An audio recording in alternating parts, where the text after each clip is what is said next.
आज मुई नहीं करी आसीचे आलूर पकड़ी। ये पकड़ी खाइबा लगी बहुत टेस्टी, ऊपर बहुत क्रिस्पी किंतु भितर बहुत सॉफ्ट। वर्षा मासे इटा चा संगे आपण नौ बहुत बढ़िया लागसी, बहुत कम टाइम रे बनी जिसी। तो वीडियो हमें स्टार्ट करमा। तो नमस्कार, मुई संगीता। आज रोसे कोन चैनल आपण समस्त के बहुत बहुत स्वागत। मुई ने नहीं जाइछे दुईटा आलू तार छाली के बाहर कर दीछे आ पानी रे रखी देइछे।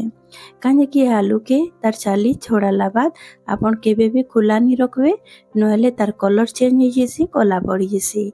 एबे हमें काना करमा, ग्रेट करमा। तो गोटे बाउल नहीं छे, सेतिरे पानी दे देइछे गोटे ग्लास। एबे मैं गोटे ग्रेटर टे नहीं छे, एबे हमें आलू के ग्रेट कर दमा। तो इने आलू के मैं ग्रेट कर देबी। आ बड़ साइज आड़े करूछे, छोट साइज आड़े नहीं करबे। आ इने देखि पारुथिबे मैं जेन प्रकार करूछे सेई प्रकार आपण कर देबे। आ इने मैं करी करी आनी आइछे। एबे हमें काना करमा, ई पानीटा के हमें फेकी देमा आ 2-3 थर हमें धुई देमा। तो इने 2-3 थर बाद मैं आपण के देखौछे धुईला बाद। आ इने देखुथिबे तार पानी भी पूरा सफा हेगला। एबे हमें काना करमा, पानी रो हमें आलू के छानी के देमा। तो टिके पानी के एक्स्ट्रा पानी के आपण चिपी देबे आलू रो पानी के।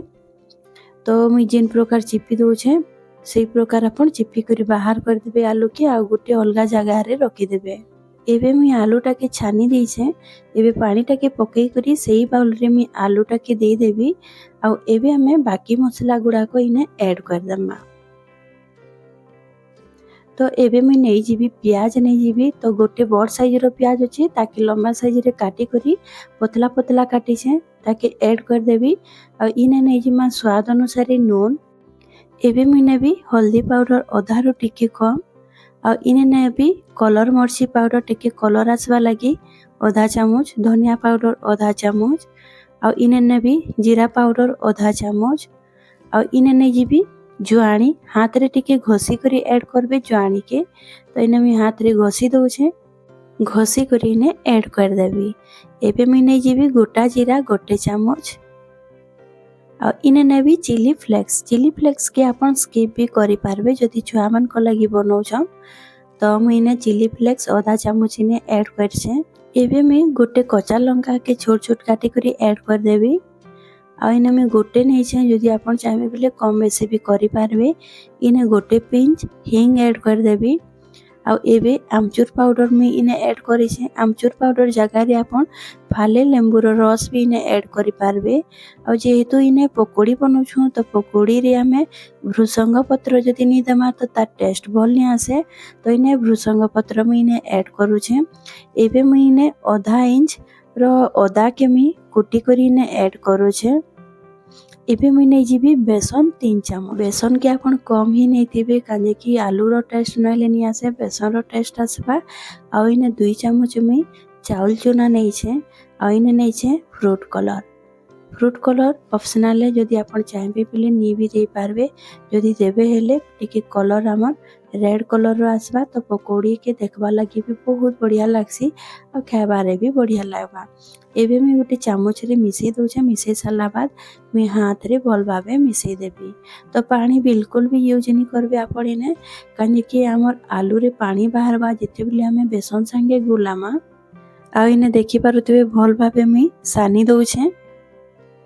तो बिल्कुल भी पानी रो यूज नहीं करबे आपण। आपण जेते बेले नून टा भी देथिबे ना, तो तुरंत ही पानी टा बाहरी जेसी।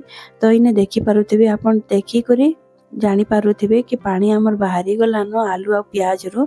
आ भल भाबे भी सानी हिलानो। जदि आपण इने चाहेबे बोले, जदि आपण के लागला कि बेसी गिला होछि, तो चाउल चूना आपण इने नहीं पारबे। आ ई टाइप रो हमें पकोड़ी छानी देमा। तो इने गैस रे मी तेल गरम हेबा लगी रखी देइथिली। तेल भल भाबे गरम हो गलानो। एबे हमें पकोड़ी गरा के छानी देमा।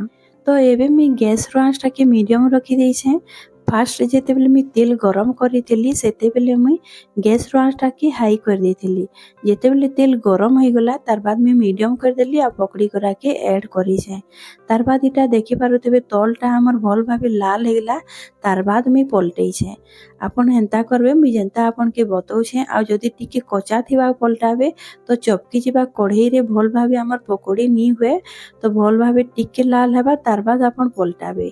आ इने दुई पटा भल करी सेकेबे, तार बाद आपण बाहर करबे। तो क्रिस्पी बनबा हमर पकोड़ीटा भी आ इने दुही फालटा हमर भल करी सेकी हे गला न भल करी छानी हे गला एबे हमें काना करमा छानी देमा हमें गोटे प्लेट रे तो इटा मैं बाहर कर दउछे आ देखि पारुथिबे बाहरु केते क्रिस्पी जना पड़ुछे बहुत बढ़िया लागसी हमर आलू रो पकड़ी खाइबार लागी आ इने मैं बाहर कर दैछे हमर फर्स्ट बैच छानी करी रेडी हो जाइछे एबे हमें सेकंड बैच भी छानी दमा तो सेकंड बैच भी सेम टाइप रे मैं ऐड कर दउछे हमर पकड़ी गरा के आउ तेल भल भाबे गरम थिला आ इने देखि पारुथिबे हमर सेकंड बैच भी भल करी हमर छानी हो जाइछे एबे मैं ताके भी प्लेट रे बाहर कर देबे एबे आपण देखि पारुथिबे हमर पकड़ी केते क्रिस्पी जना पड़ुछे बहुत टेस्टी लागसी आपण तो बहुत प्रकार पकड़ी खाइथिबे हमर बनोछे हमर बंधा कोबी रे भी पकड़ी बहुत बढ़िया लागसी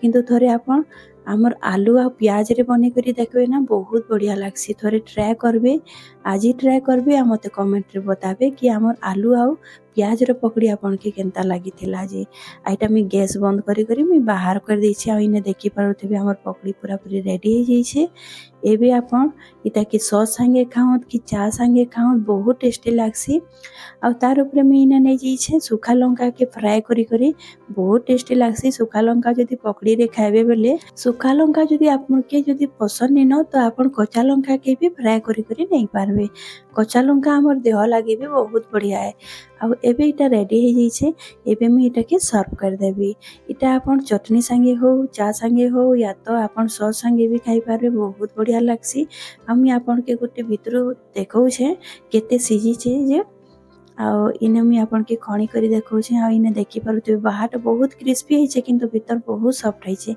बहुत टेस्टी लागसी आ एबे इटा के सॉस संगे आपन खाओ तो आज रो वीडियो आपन के केनता लागला जे मते कमेंट रे जरूर शेयर करबे भल लागिथिबा ले वीडियो के लाइक करबे शेयर करबे आ चैनल रे जदी आपन नुआ थिबे तो सब्सक्राइब करबा लागी नि भूलबे तो आज मैं रहली फेर मिलमा गोटे नुआ वीडियो संगे बाय बाय।